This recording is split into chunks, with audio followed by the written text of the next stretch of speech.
Hello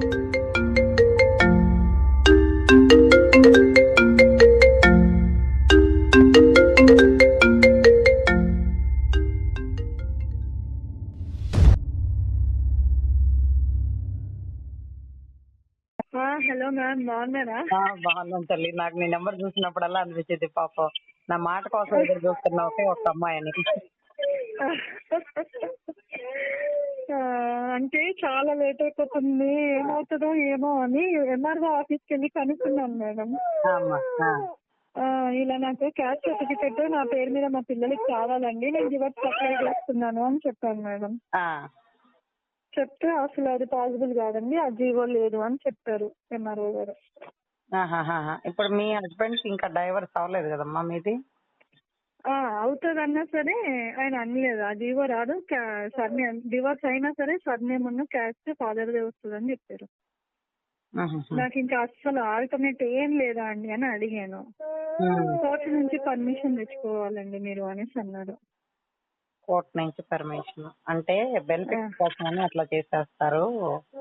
తండ్రిని రిలీజనే ఉంచాలి, రేపు తల్లి సంగతి తీసేసిన తండ్రి ఫాదర్ ఆఫ్ అనేది ఇంపార్టెంట్ కదా.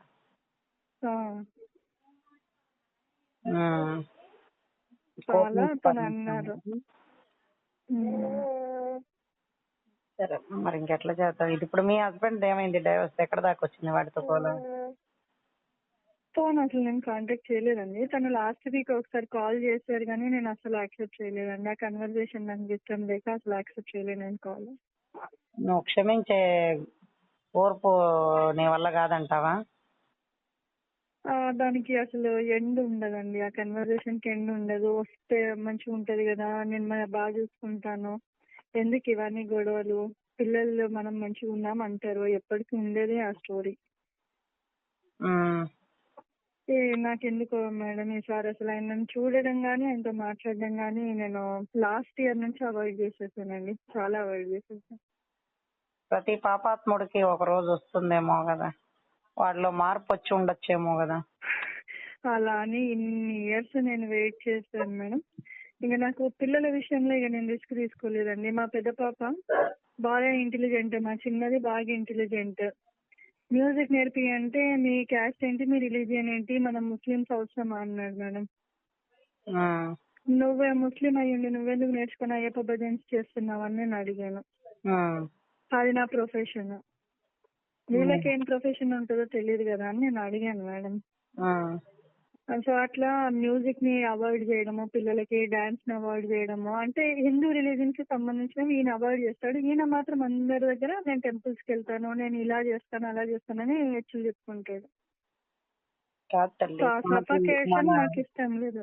మన వయసు, ఓపిక, అందం అంతా అయిపోయింది. మనం ఎప్పుడైతే తల్లి అయ్యామో మనం అన్ని కోరికలు కూడా చనిపోయిన తర్వాతే మనం ఒకరికి జన్మనివ్వాలి. ఎందుకంటే మన కోరికలన్నీ చచ్చిపోయి కేవలం బిడ్డల కోసమే మనం బ్రతకాల. తల్లి అవ్వడం కోసమని అందుకనే చాలా మంది లేట్ చేస్తారు. మేము భార్య భర్తలు హ్యాపీగా ఉండాలి తర్వాత తల్లి అవుతామని. ప్రెగ్నెన్సీ అందుకే అవాయిడ్ చేస్తారు. సో వన్స్ ప్రెగ్నెన్సీ వచ్చి డెలివరీ ఏంటంటే మన కోరికలు, మన గోల్స్, మన హోప్స్ ఇవన్నీ పక్కన పడేసి పిల్లల కోసం సాక్రిఫైస్ అయిపోవాల్సిన పరిస్థితి. తండ్రి అనేవాడు ఒకడు ఎలాంటి పరిస్థితి అంటే ఇంట్లో ఒక మగదిక్కు లేకపోతే దారిన పోయేవాడు కూడా పలకరించేంత పరిస్థితి అవుతుంది. సొసైటీలో మనం ఒంటరిగా ఎన్ని సంవత్సరాలు పోరాడినా పక్కన మగవాడు లేని లోటు అడుగున మనకి తెలుస్తుంది. ఒక పని కానివాడు మన పక్కన వేస్ట్ కాదను, కానీ పిచ్చోడో మంచోడో వెర్రోడో ఎవడో ఒక డమ్మీ లాగా ఒక మనిషి ఉండాలి అంతే. వాడు మంచాన ఉన్నాడా, పిచ్చోడా, తాగుపోతాడు కదేమో దాని మొగుడు ఊరుకోడ్రి, అమ్మో వాళ్ళ ఆయనతో గొడవ ఎందుకురా, వాడు ఒక ఎదవరా, వాడు ఒక లోఫర్ రా అని వాడి గురించే మాట్లాడతారు, మన గురించి మాట్లాడతారు. ఎప్పుడైతే మన పక్కన వాడు లేడో వాడిని వదిలేసి మనల్ని టార్గెట్ చేస్తారు. వాళ్ళ ఆయన వదిలేసాడంటరా, ఈ అమ్మాయికి ఏంట్రా చక్కడిది, వాడికి ఏం రాము, ఇది ఎంత కమ్మటైందో అందుకే వాడు వదిలేశాడు. అసలు ఈ రకమైన కాన్వర్సేషన్ ఎక్కువైపోతుంది తల్లి. మనం ఒక అంతరిక్షానికి వెళ్ళినా సరే ఒక మగవాడి భార్యకు ఉండే విలువ ఒక సింగిల్ లేడీకి సొసైటీలో చచ్చే చివరి వరకు ఉండదు అంతే. అది నిర్మలా సీతారామన్ అయినా, ఒక పెద్ద ఐఏఎస్ కలెక్టర్ అయినా, ఆ వాల్యూ వేరు అంతే. ఇప్పుడు ఆయన ఇప్పుడు ఆవిడకి వాళ్ళ భర్తకి ఉండే రిలేషన్ సంగతి తేడా. తర్వాత ఆవిడ ఒక పెద్ద డిజిగ్నేషన్ కి వెళ్ళిన మొగుడు వదిలేసింది అంటాడు. ఆమెలో ఉన్న ఇండివిజువాలిటీ, ఆమెలో ఉన్న అప్రిసియేషన్, ఆమెలో ఉన్న గొప్పతనం చూడరు ఎవడు. వాళ్ళ ఆయనకి ఆవిడ గొడవలంట, దూరం ఉన్నాడంట. ఈయన వీక్నెస్ తెలిసి కూడా నేను ఓపిక పట్టాను కానీ మేడం, ఆయనకి ఏదన్నా అనొద్దు, నా హస్బెండ్ అని నేను అనొద్దు కానీ నెగిటివ్ ఒక్కటి ఆలోచించండి. ఆయనకి ఏదన్నా హెచ్ఐవి ఇన్ఫెక్ట్ అయితే అన్యాయంగా నేను 3 పిల్లల్ని నాశనం చేసింది అన్న అవుతాను మ్యామ్. నేను నాశనం అయిపోయినా నేను అసలు ఫీల్ అయ్యేదాన్ని కాదు మ్యామ్. నేను ఇష్టపడి చేసుకున్నాను, కానీ అన్యాయంగా 3 బంగారు పిల్లలు మేడం వీళ్ళు. అవునమ్మా. వీళ్ళ భవిష్యత్తు నేను ఖరాబ్ చేసిందని హెచ్ఐవి సివియర్ గా ఉందా? ఒకవేళ వస్తే అసలు నార్మల్ గా మేడం రిలేషన్ అంటే 1, 2, 3, 4 ఓకే. అసలు ఈయనకి ఎండ్లెస్ మేడం. అది ఈజీగా 50 to 100 వరకు మెయింటైన్ చేసేది మేడం ఇప్పటికి ఈజీగా. కానీ వాడు చేసిన పాపానికి వాడు కర్మ అనుభవించినట్టు అనిపించట్లా నీకు? నువ్వు వెయ్యక్కర్లా శిక్ష. నేను వేయను మేడం. నేనేంటంటే భగవంతుడు వేస్తాడు. నేను జస్ట్ నా భర్త నుంచి ఆ ఆస్తిని వేరే వాళ్ళకి పోకుండా నా పిల్లల కోసం, ఇప్పుడు ఆయన మారితే విడాకులు తీసుకున్నాక కూడా మారితే మనుషుల్ని మనం దగ్గరికి తీసుకోమా మేడం? అవును కదా. అవునవును తీసుకుంటాం కదా మేడం. మారేది మనం ఇప్పుడు డబ్బుల కోసం నేను చేయట్లేదు మేడం, జాగ్రత్త పడుతున్నా. ఎన్ని సంవత్సరాలు నేను జాగ్రత్త పడలేదు మేడం.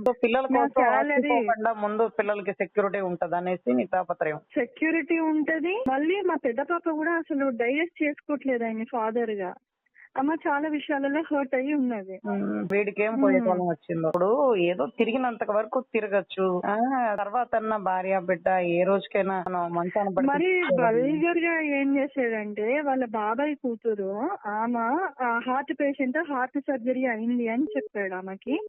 సడన్ గా తీసుకొచ్చాడు ఒకసారి 2019 లో తీసుకొచ్చాడు మేడం. సడన్ గా ఆమె వాళ్ళ అమ్మ వచ్చారు. మా పిల్లల్ని మమ్మీ వాళ్ళ దగ్గరికి పంపించాను నేను. 1 వీక్ హాలిడేస్ వస్తే మమ్మీ వాళ్ళ దగ్గరికి పంపించా. సిస్టర్ అని చెప్పి సడన్ గా నాకు ఫోన్ చేసి నైట్ 9 o'clock ఏంటి ఇంకా రావట్లేదు అంటే, మా పిన్ని వాళ్ళు వస్తున్నారు, చెల్లి వస్తుంది అంటే, ఎందుకు ఇప్పుడు వస్తున్నారు అనేసి నేను అడిగాను.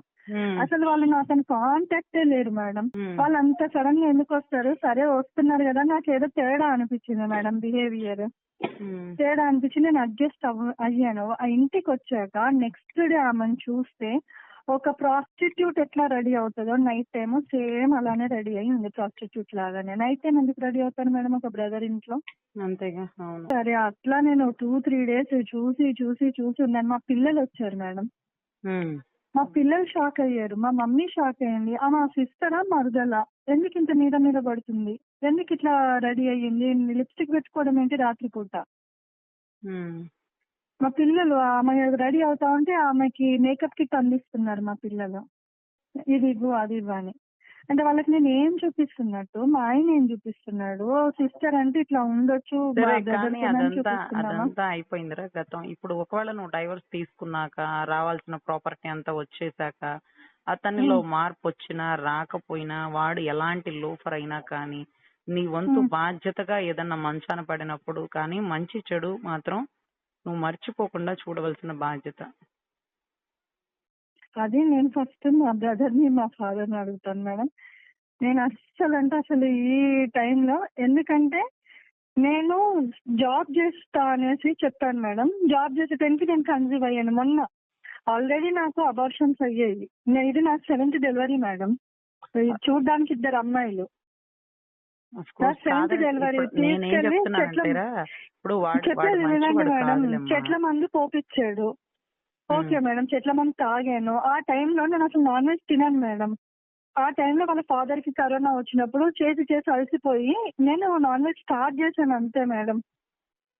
కన్సీవ్ అయ్యాను. తీసుకెళ్లి చెట్ల మందు పోపించాడు. ఆయన చెప్పాడు 5 months వరకు మీరు ఏం తినొద్దమ్మా అని చెప్పాడు, నాన్ వెజ్. అప్పుడే స్టార్ట్ చేశాను. బాగా కళ్ళు తిరుగుతున్నాయి, వీక్ అయిపోతున్నా, నాకు ఎక్కడ ఎఫెక్ట్ అవుతుందా అని నేను స్టార్ట్ చేశాను అంతే. ఆ టైంలో అయిపోయింది. 5th month ఇట్లా పడుతుంది. నేను తిరుపతికి జాబ్ అనే టెస్టింగ్ అనేసి వెళ్ళాము. అక్కడ జాబ్ వద్దన్నాడు ఆయన. నేను 2 months అక్కడ ఉండి టెంపుల్లో చూద్దామని చెప్పాను. నాకు జాబ్ లేదు, నాకు దగ్గర డబ్బులు లేవనేసి నన్ను వదిలేసి వెళ్ళిపోయాడు మేడం. అంటే 5th మంత్ తర్వాత ఈమెకు పెట్టాలి కదా, ఈమెకు బ్యాక్ పెయిన్ ఉంది, ఈమె నాన్ వెజ్ తినాలి, ఈమె ఆరోగ్యంగా ఉండాలి, నా బేబీ అట్లా హెల్దీగా వస్తాడని తెలియాలి కదా మేడం. నేనేం చెప్తున్నానంటే వాడు మంచివాడని నేను చెప్పట్లేదు తల్లి. వాడు మంచివాడు కాదు, లోపరు, ఆడవాళ్ళ మనిషి. దానికి తోడు భగవంతుడే వాడికి ఒక పనిష్మెంట్ వేశాడు, రోగం. అంతకు మించిన పనిష్మెంట్ ఇంకేమీ లేదు. సొసైటీలో దేని దగ్గరకు పోకుండా చేసిన తప్పుని గుర్తు తెచ్చుకుంటూ, ఒక క్యాన్సర్ కంటే దారుణమైన రోగం అది హెచ్ఐవి. ఎవరికి చెప్పుకోలేడు క్యాన్సర్ అని ఆయనకు చెప్పినా. రాలేదు మేడం, ఆయనకు రాలేదు, ఆయనకు లేదు, అసలు హెచ్ఐవి అనేది ఆయనకు లేదు. నువ్వు భయపడుతున్నావా వస్తుందేమోనని? వస్తే నాకేమైనా అయినా నాకు పర్వాలేదు, నా పిల్లలకి ఏమన్నా ఎఫెక్ట్ అయితే ఇంకా రాలేదు అతనికైతే. రాలేదు, ఏమన్నా ఎఫెక్ట్ ఒకవేళ ఇలా తిరుగుతున్నాడు కదా వస్తే అంటావా? ఎఫెక్ట్ ఫస్ట్ అవాయిడ్ చేసేది మమ్మల్ని అవాయిడ్ చేస్తారు, ఎవరైనా వైఫ్ ని పిల్లల్ని అవాయిడ్ చేస్తారు. అది ఓకే తల్లి. ఇప్పుడు నేనేం చెప్తానంటే, నేను చెప్పేది కొద్దిగా ఓపికగా విను. నీకు కావాల్సింది డైవర్స్, తర్వాత ఆయన దగ్గర ఉండే ప్రాపర్టీ పిల్లలకి సెక్యూరిటీగా పక్కన పెట్టేసి ఉంచితే సేఫ్ గా ఇప్పుడన్నా సెక్యూర్ చేసుకున్నట్టు ఉంటది, అంతేనా? సరే, ఈ రెండు నేను చేసి పెడతాను. కానీ నువ్వేం చేయాలంటే, ఏదన్నా బాగలేని రోజు, ఏదన్నా పరిస్థితి తేడా పడిన రోజు, మంచాన పడిన రోజు అతని మంచి చెడు నువ్వు చూడాల. లేకపోతే ఆ రూపాయి తాకే అర్హత నీకు గాని పుట్టిన నీ బిడ్డలకు కానీ ఉండదు. నీ బిడ్డలు ఒకళ్ళ తాకాలన్నా నీ బాధ్యత నువ్వు నిర్వహించాల్సిందే. ఎందుకంటే అది కోర్టు చెప్పదు, కానీ నేను చెప్తున్నాను. అది అతనికి ఏ రెస్పాన్సిబిలిటీ లేకుండా ఆ రూపాయి తీసుకుంటే అది అజీర్ణం, అది మనకు అరగదు. మనం అరగాలి అంటే నడవాలా, పని చేయాలా. ప్రాపర్టీ అస్సలు అడగట్లేదు మేడం, పిల్లలకే తల్లి. నాకు పిల్లలకు కూడా నేను ప్రాపర్టీ అడగట్లేదు. నేను సాలరీ, నేను వర్క్ చేసినప్పుడు నా సాలరీ దాదాపుగా 5 lakhs వచ్చింది మేడం. ఆ సాలరీ మా మమ్మీ వాళ్ళది నేనే ఖర్చు పెట్టుకున్నా. ఆయన దగ్గర ఉన్నప్పుడు, ఆయన మనీ లేవన్నప్పుడు ఆ డబ్బులు 5 lakhs 10 lakhs. ఫైనాన్స్ లో లాస్ అయినప్పుడు నేను కేసు వేసి 10 lakhs తెప్పించాను మేడం. ఈ 20 lakhs కి ఇంట్రెస్ట్ ఇంకొక 5 lakhs ఇస్తే నాకు 25 lakhs ఇస్తే చాలు మేడం. నాకు ఆయన ప్రాపర్టీ కూడా వద్దు. నా పిల్లల్ని ఎస్సీ క్యాస్ట్ కింద, ఆయన ప్రాపర్టీ కూడా నేను తీసుకున్నా, నాకు సంబంధం లేదు. నేను ఇన్వెస్ట్ చేసిన మనీ 25 lakhs నాకు ఇప్పించేస్తే, పిల్లలకి ఎస్సీ కేటగిరీ ఇచ్చేస్తే నాకు అసలు ఆయనతో సంబంధమే వద్దు. ఆయన ఇంకో మ్యారేజ్ చేసుకుంటాడా, ఆయన ఎట్లా లైఫ్ లీడ్ చేస్తాడో ఆయన ఇష్టం. ఎందుకంటే ప్రాపర్టీ ఉంటది కదా మేడం ఆయనకి. ఆయన ఏజ్ కూడా ఎక్కువేమో అయిపోలే, 43 years చేసేసుకుంటారు కదా మేడం. కానీ పిల్లలకి సెక్యూరిటీ కదా, అక్కర్లేదు వద్దంటావా? ఏం వద్దంటావా? అసలు ఏదైనా నేనే ఫేస్ అవుతానంటావా? అంతే మేడం. ఇప్పుడు మనం తీసుకునే నిర్ణయాలు ఎలా ఉంటాయి అంటారా, కొద్దిగా ఓర్చుకోవచ్చు కదా, మా నాన్నతో ఉండొచ్చు కదా అని రేపు పిల్లలు అడిగినప్పుడు పిల్లలు అసలు నువ్వు జాలి పడతావేమో, నువ్వు నాన్న దగ్గరికి పోతావేమో, మేమైతే అసలే రాము, మాకు క్లారిటీ ఉంది అని మా పెద్ద అమ్మాయి నాకంటే మచ్యూర్డ్ గా క్లారిటీ తెచ్చుకొని ఆమె అదే చెప్తుంది. వాళ్ళవి దొంగతనం చేశారని బ్యాగ్స్ తెచ్చి చెక్ చేశాడు మేడం ఆయన. మనీ ఇక్కడ పెట్టాను పోయాయి, బ్యాగ్స్ తీసుకురండి మీవి అనేసి. అంటే ఒక దొంగలాగా పిల్లల్ని బ్యాగ్స్ చెక్ చేయడం అనేది, మా పిల్లలు ఒక పైసా తీయరు మేడం. అసలు బయటకు వెళ్ళి కొనుక్కోవడం కూడా కొనుక్కోరు, మేము తెచ్చినవే తింటారు వాళ్ళు. సరే ఏదైనా కానీరా, నేనేమంటున్నానంటే వాడు ట్యాప్ ఒకసారి కలుసుందాం, లే పిల్లల భవిష్యత్తు పాడైపోతుంది అని అంటానే ఉన్నాడు కదా. అంటే ఫోన్ చేసినప్పుడు ఇదే చెప్తాడు కదా డైలాగు, ఉన్నా ఉండకపోయినా. ఎన్నిసార్లు వాడు మారడు, వాడు ఇంకా అమ్మాయిలతోనే తిరుగుతాడని నువ్వు అంటావు. ఏదో ఒక రోజు రోగం వస్తే ఏంటి పరిస్థితి? తిరిగితే నాకు ప్రాబ్లం లేదు మేడం, బయట అమ్మాయిని నేను రోజు కలవను, నాకు వాళ్ళ ఫ్యామిలీతో ఇంటర్ఫియర్ అవ్వరు, నా ఫ్యామిలీతో ఇంటర్ఫియర్ అవ్వరు. వాళ్ళ అన్న భార్య ఇంటర్ఫియర్ అవుతుందా మేడం ప్రతి విషయంలో నా లైఫ్ లో? ఇంటర్ఫియర్ అవుతుంది కదా. వాళ్ళ చెల్లి ఇంటర్ఫియర్ అవుతుందా మేడం నా లైఫ్ లో? పిన్ని కూతురు అవుతుంది. వాళ్ళ కోడలు పెద్దక్క కూతురు ఇంటర్ఫియర్ అవుతుందా మేడం నా లైఫ్ లో? వీళ్ళందరితో కాంటాక్ట్ లో ఉన్నాడు. అందరు కాంటాక్ట్. వాళ్ళు నన్ను ఎంత చీప్ గా చూడాలి అంత చీప్ గా చూస్తారు. మా పిల్లల్ని మాదిగోళ్ళు కదా అన్నట్టు ట్రీట్ చేస్తారు మేడం. మీరు పెళ్లిళ్ళు చేసుకునేటప్పుడే తల్లి ఏంటో అసలు మీ నిర్ణయాలు. మీరు మనం ఒక కులపోళ్ళు ఎలా ఉంటదంటే, ఎస్సీలకు ఎక్కువ, ఎస్టీలకు ఎక్కువ, ఓసీలకు ఎక్కువ. కులం దాటి బయటకు పోతే ఎప్పుడైనా అదే వేరియేషన్ ఉంటది. అంత ప్రేమగా భర్త దగ్గర తీసిన భర్త కుటుంబం వాళ్ళ దగ్గర తీరు, ఏదో ఒక రోజు భర్త కూడా దగ్గర తీడు. ఆ ఊపులో, ఆ ప్రేమలో నీ రంగు రూపు కనపడుతుంది. తర్వాత కొద్దిగా అన్ని చల్లబడ్డాక ఒక ఓపిక అంతా మళ్ళీ నీ కులము, నీ చుట్టరికాలు, నీ డబ్బు, ఇవన్నీ కనపడతాయి, నీలో లోపాలు. అప్పుడు హడావుడిగా తప్పు చేసేస్తావు. ఒక ఎస్సీ అయి ఉండి ఇంకొకరిని చేసేసుకొని, ఇప్పుడు కూడా హడావుడిగా ఒక నిర్ణయం తీసుకొని డైవర్స్ తీసేసుకొని నేను ఎంతవరకు కష్టపడ్డాను అంతవరకే నాకు ఇస్తే చాలంటే అంత ప్రాపర్టీని మిస్ అయిపోతావు కదా. ఒకవేళ వాడికి ఇంకా ఎక్కువ ప్రాపర్టీ ఉంటే అదంతా నీ పిల్లలు తినాలి కదా. నువ్వు ఓపిక్గా ఉంటే రేపటి రోజు మొత్తం నీ పిల్లలకే వస్తుంది కదా. ఇప్పుడు డైవర్స్ కాకుండా నువ్వు ఎక్కడున్నా వాడు సడన్ గా పోయినా ఆ ఆస్తి మొత్తం నీ బిడ్డలకు వస్తుంది. అది ఎందుకు వస్తుంది? నువ్వు ఓర్పుగా ఉంటే వస్తుంది. ఒక ఎస్సీ రిజర్వేషన్ మీద నువ్వు గవర్నమెంట్ ఉద్యోగం తెచ్చుకోవచ్చు కానీ. మేడం ఇప్పుడు మాకు మీరు చిన్న ప్రిన్సిపల్ చెప్పండి మేడం. మా వారు మా బావగారు ఇద్దరు ఉన్నారు మేడం కన్నదమ్ముల్లో. మా అత్తగారిని మొత్తం మా వారే చూసారు మేడం. మొత్తం ఆయనే చూసాడు. ప్రాపర్టీ ఎవరికి రావాలి మేడం మరి? మీ వారికి రావాలి. ప్రాపర్టీ అవసరం లేదండి. మా బావగారిది డివోర్స్ అయ్యి సెకండ్ మ్యారేజ్ అయ్యేటప్పుడు వీళ్ళు కొంత ప్లేస్ అమ్మేశారు. ఓకేనా మేడం? ఇప్పుడు మా ఆయన ఏమంటాడు, మా అన్నకి నా మీద బాగా కుళ్ళు, మా వదినకి నా మీద బాగా కుళ్ళు, వాళ్ళ నన్ను చాలా తొక్కేశారని నా దగ్గర చెప్పాడు మేడం. నా మనీ అంతా వాడుకున్నాడు. మరి తొక్కేసినప్పుడు నువ్వేం చేయాలి? డివైడ్ అయ్యేటప్పుడు నువ్వేం చేయాలి? నాకు ఇంత ప్రాపర్టీ నీ వల్ల లాస్ వచ్చింది, దానికి నువ్వు కంపెన్సేషన్ చెయ్యి అని చెప్పాలి కదా మేడం. జస్ట్ అది ఉంచుకున్నదని చెప్పి దానికి అట్లా ఈక్వల్ షేర్ ఇచ్చేస్తాడా మేడం? ఈక్వల్ షేర్ ఇచ్చిందే కాక ప్రతిసారి ఈయన డబ్బులు ఆమెకి ఇచ్చి ఆమెనే నాకు తెచ్చిచ్చింది అప్ప అంటాడు. ఒక పాచి పని చేసుకునేది, బాత్రూంలో కడుక్కునేది ఎన్ని డబ్బులు తెచ్చిస్తుంది మేడం? ఎంత అప్పు తెచ్చిస్తుంది ఒక మగవాడికి? అదే కదా, అంత కలెక్ట్ అవ్వదు కదా అసలు. కలెక్ట్ అవ్వదు. మరి నేను బాగానే చేశాను, నేను నెలకి 10,000 తెచ్చాను, మరి ఆ 10,000 నీ చేతిలో పోసాను, నా మనీ ఏవి నన్ను బిచ్చర్దాన్ని నిల్చోబెట్టవుగా. పాకి పని చేసి 3,000 1,500 చేసేది నీకు అంత తెచ్చిస్తే దానికి ఇల్లు మంచిగా కట్టించావు, దానికి ఈక్వల్ షేర్ ఇచ్చావు. అప్పుడు నా పిల్లలు ఏమున్నారు మేడం? ఇప్పుడు వాళ్ళు అంటారు నీకేమప్పుందో నీ మొగుడిది నీకు తెలుసా, మొత్తం నేనే లెక్కలు చూసుకున్నా, పొదుపు లెక్కలన్నీ అంటదామా. అప్పుడు నాకేముంటుంది మేడం? నేను చాలాసార్లు అడిగాను, మీ మదర్ సడన్ గా చనిపోయారు, నీకు ల్యాండ్ ఎక్కడుందో అప్పు ఎక్కడుందో నీకు తెలియలేదు. ఇప్పుడు ఒకవేళ నువ్వు అనుకో నీకేమన్నా అయితే నాకు డీటెయిల్స్ తెలియద్దా? అసలు నీకు శాలరీ ఎంత వస్తుంది, నువ్వు ఎన్ని ట్యూషన్స్ చెప్తావు, నీ అమౌంట్ ఎంత ఉంది, నీ అకౌంట్ డీటెయిల్స్ ఏంటి నాకు ఇవ్వని చాలాసార్లు అడిగాను మేడం. అతను ఏం పని చేస్తాడమ్మా? మ్యూజిక్ క్లాసెస్ చెప్తాడు మేడం తను. చదువుకొని పాఠాలు చెప్పేవాడికి అట్లాంటి పెళ్ళాన్ని ప్రేమించి పెళ్లి చేసుకుని 3 పిల్లల్ని కానీ ఈ రోజు నా పెళ్ళం కావాలి, నా పిల్లలు కావాలంటే వాళ్ళు ఈ రోజు ఆఖరికి వద్దు పో అనే పరిస్థితికి దిగదార్చాడు. 50,000 60,000 మేడం వచ్చింది ఆయనకి. Music classes evening part time చెప్పుకొని ఆయన 50,000 60,000 సంపాదించుకున్నాడు మేడం. అవన్నీ ఎవరికి ఇచ్చాడు, ఏమైంది మాకు అసలు క్లూనే లేదు మేడం. అసలు ఆయన శాలరీ అకౌంట్ నెంబర్ కూడా ఇప్పటి వరకు నాకు తెలియదు మేడం. అట్లాంటి వైఫ్ ఉంటుందా మేడం? ఉంటారు సొసైటీలో, తప్పేదే ఉంది. ఇలాంటి పరిస్థితులు కూడా వచ్చే రోజులు వచ్చాయి. మా అత్తగారు నేను ఎప్పుడైనా సరే ఏదైనా ఫంక్షన్ అంటే అమ్మ ఫంక్షన్స్ వద్దు, నాకు గోల్డ్ అనేది ఒంటి మీద ఇప్పటివరకు ఒక బంగారం లేదు, నేను జాబ్ చేసేదాన్ని, నాకు కొంచెం బంగారం కావాలి, ఫంక్షన్స్ 10,000 15,000 నాకు చిన్న లాకెట్ అన్న వస్తుంది, నాకు కొనివ్వండి అని నేను రిక్వెస్ట్ చేస్తున్నాను మేడం. ఇవ్వలే నాకేమి. ఆమె చనిపోయే ముందు 2 వరుసల నల్లపూసలు చేయించుకుందట, కమ్మల గుట్టాలు చేయించుకుందట, ఉంగరం చేయించుకుందట, పట్టీలు చేయించుకుందట మేడం. ఒక వాళ్ళ ఊరికి వెళ్తే వాళ్ళ ఫ్రెండ్ నాకు చెప్పింది మేడం అవి. మా ఆడపడుచులు అవి అసలు కంటికి కూడా చూపించలే మేడం మాకు. రేపు మా ఆయనకి ఏమన్నా అయితే చూపిస్తారా మేడం? నాకు ఆ ఫ్యామిలీ వాళ్ళు ఎవరైనా ఏమన్నా నన్ను అసలు కన్సిడర్ చేస్తారా, నన్ను మా పిల్లల్ని? అప్పుడు నేను ఫైట్ చేయాల్సిందే మేడం. సరే, నీ ఫైటింగ్ అనేది నువ్వు చేస్తూ ఉన్న టైంలో ఏదో ఒక టైంలో ఒక మగవాళ్ళు లేకపోతే ఒక ఎదవ గాని ఇంకొకటి గాని ఎవడైనా ఒక ఇబ్బంది అని ఎదురైనప్పుడు మాత్రం ఒక్క సెకండ్ గుర్తు పెట్టుకో.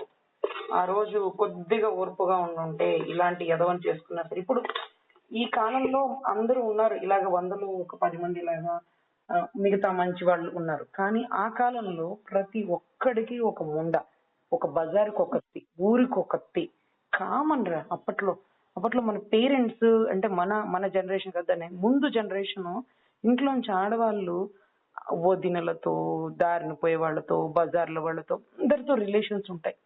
ఇక్కడ మరదలు తొక్కాతులు అనేది కూడా ఉండదు. కానీ వాళ్ళలో ఓర్పుగా ఉండబట్టే మా నాన్న, మా అమ్మ, మా నాన్న, మా తాతయ్య అని మనం చెప్పుకోగలుగుతున్నాం. ఈ రోజుకి మా నాయనమ్మ గారు, మా తాతయ్య గారు చెప్తారు, నీ తాత స్కూల్లో టీచర్ గా, గవర్నమెంట్ టీచర్ గా సంపాదించిందంతా బజార్కు ఒక ముండలకి పెట్టావు చేశాడమ్మా, మనల్ని నడి రోడ్డు మీద నుంచో పెట్టాడు అని. మరి ఆ రోజు ఆవిడ విడాకులు ఇచ్చుంటే ఈ రోజు ఆవిడకి గవర్నమెంట్ స్కూల్ టీచర్, మా తాతగారు చనిపోయారు, ఆవిడకి పెన్షన్ వచ్చేది కాదు. ఒక జనరేషన్ లో మనము ఇలా చెప్పుకునే వాళ్ళం కాదు. ఎవరికి వాళ్ళు విడిపోయి ఉంటే మా నాన్నగారు గవర్నమెంట్ ఉద్యోగం తెచ్చుకుని ఉండే వాళ్ళు కాదు. ఇలా ఆవిడ ఓర్పు. మరి ఎట్లానైనా ఓర్చుకునేదాని అంటే, ఏం తెచ్చాడో, ఎప్పుడు వస్తాడో, ఎప్పుడు పోతాడో, ఒక ముద్ద అన్నం పెడతాను తల్లి, ఎదురు మాట్లాడడం తల్లి, కొడతాడమ్మా, ఆడితే నేను గెలవలేను తల్లి, ఆ వదినతో, చుట్టాలతో, వాళ్ళతో, వీళ్ళతో ఇళ్ళకి తెచ్చేస్తుంటాడు, ఇట్లా చేసేవాడు, నన్ను పెళ్లిళ్ళకి వెళ్ళమనేవాడు, ఇళ్లలో వాళ్ళ తీసుకొచ్చి పెట్టేవాడు, ఇట్లా చేసేవాడమ్మా అంటే వాళ్ళ ఓర్పులో 1% కూడా మనకు ఉండదురా. కానీ అలా వాళ్ళు ఉన్నందుకే ఈ రోజు ఒక పెద్ద పంతులు గారు మనవరాలని, ఒక పెద్ద పంతులు గారు కొడుకు, నేను మా నాన్నగారు ఒక సెంట్రల్ గవర్నమెంట్ ఉద్యోగంలో ఉన్నారు, మేము ఒక డిజిగ్నేషన్ లో ఉన్నాం. అలా ఆ కాలంలో ఇలా ఉండేవాళ్ళు కాదు. ఇప్పుడు చూడు. కానీ మనం యాక్సెప్ట్ చేయలేకపోగా మన పిల్లలకి మనం వేసే పనిష్మెంట్ ఏంటంటే, ఆ కాసేపు కోపంలో ఒక ఎస్సీ వేయండి ఒక కులపోండి చేసేసుకున్నాం, ఆ కాసేపు కోపంలో ఒక ఎస్సీ వేయండి వాడి దగ్గర నుంచి విడాకులు తెచ్చేసుకొని పిల్లలకి క్యాస్ట్ మార్చేస్తున్నాం నమ్మకం. స్టెప్ బై స్టెప్ అరే ఎస్సీదిరా, అది అది పిలిస్తే వచ్చిద్దిరా, దాన్ని మొగుడు వదిలేసాడరా అని ఒక చులకన మాటలు మనకెందుకు. కొంచెం ట్రై చేయి, ఇంకొక సంవత్సరం ట్రై చేయి, 2 ఏళ్లు ట్రై చేయి, నీ ఓపిక అంతా నశించిపోతుంది. అయినా సరే పర్లేదు, పిల్లలకి మా వదిలేసామని వాళ్ళు చెప్తారు, వాళ్ళకి తెలియదు కదా. రేపటి రోజు తండ్రి లేకపోతే సంబంధాల దగ్గర ఎంత మాట వస్తుంది, కాలేజ్ దగ్గర ఎంత మాట వస్తుంది, అసలు సొసైటీలో వాళ్ళ నాన్న వదిలేశాడు ఒక్కళ్ళే ఉంటున్నారా, ఇంకెవరైనా మీ ఇంటికి వస్తున్నారా అని ఎంత మంది అడుగుతారో తెలుసా. ఇంటికి ఎవరైనా వస్తుంటారా అని. ఎందుకు మాట్లాడుతున్నారంటే ఇంట్లో మగవాళ్ళు లేదు కాబట్టి. మగవాడు ఉన్న వాళ్ళు కూడా 100 తప్పులు చేస్తారా, కానీ వాళ్ళు సొసైటీలో వెలుగులోకి రారు. ఆ దొంగ ముండలు అలాగే ఉంటాయి. కానీ మగవాళ్ళు లేకపోతే ఏ తప్పు చేయకపోయినా చేసినట్టే. నువ్వు నా కోసం ఇంకొకసారి ఆలోచించుకో. మా ఇంటి దగ్గర ఒక అయ్యగారు ఉన్నాడు మేడం, తన దగ్గరికి వెళ్ళి ఫస్ట్ ఇదే, నేను డివోర్స్ కి ఇట్లా వెళ్ళాలనుకుంటున్నానంటే, నువ్వు డెసిషన్ నీ మనసు ఎలా ఉంటుందో ఒకసారి నేను చెప్తానమ్మా, ఒక 4 days ఆ పూజ చేసినాక నీ స్టెబిలిటీ, నీ పీస్ ఆఫ్ మైండ్ అది ఎట్లా ఉంటుందో అట్లా నువ్వు డిసైడ్ అయ్యాక నా దగ్గరికి రా అని చెప్పారు మేడం. నేను మళ్ళీ కాల్ చేస్తాను. నువ్వు ఒక్కసారి ఏం చేస్తావంటే, ఒక్కసారి నీకు నువ్వు తమాయించుకొని నేను చెప్పిన ప్రతి మాట ఫ్యూచర్ లో నువ్వు ఇంతే అందంగా ఉంటావు. ఎందుకంటే వాడితో శారీరకంగా ఉండవు కాబట్టి. ఆ గ్లో అనేది నీ ఫేస్ లో 2-3 బిడ్డల తల్లివైనా అంతే అందంగా ఉంటావు, అంతే చక్కగా ఉంటావు, స్టాండర్డ్ గా ఉంటావు. చూసే ప్రతి కళ్ళు నిన్ను చూస్తాయి. బట్ అన్నిటికీ సమాధానం ఒక పనికి మనోడు పక్కన. గుర్తుపెట్టుకో. ఒక్కసారి మళ్ళీ రివైండ్ చేసుకో. పిల్లల కోసం నువ్వు అన్ని చంపుకుంటే రేపటి రోజు అల్లుళ్ళ దగ్గర you are the number 1 heroine అనమాట. ఇక అసలు దాన్ని మించింది లేదు. వాళ్ళు వచ్చే వరకు అని కాదు కానీ ఒక స్టాండర్డ్ వచ్చేస్తుంది. అంత దరిద్రుడితో మా అమ్మ భారిస్తుంది, మా అమ్మ కోసం నేను కష్టపడాలి, మా అమ్మ కోసం చదవాలి. ఇంట్లో మగవాళ్ళు లేకపోతే ఈ చదువు, ఈ ఉత్సాహం, ఈ కాన్సన్ట్రేషన్ పిల్లలకు కూడా ఉండదు. ఒక్కసారి నా కోసం ఆలోచించు తల్లి. ఒక 3 days ఆగి నేను మళ్ళీ కాల్ చేస్తా. ఓకేమా? సరే మేడం. సరే.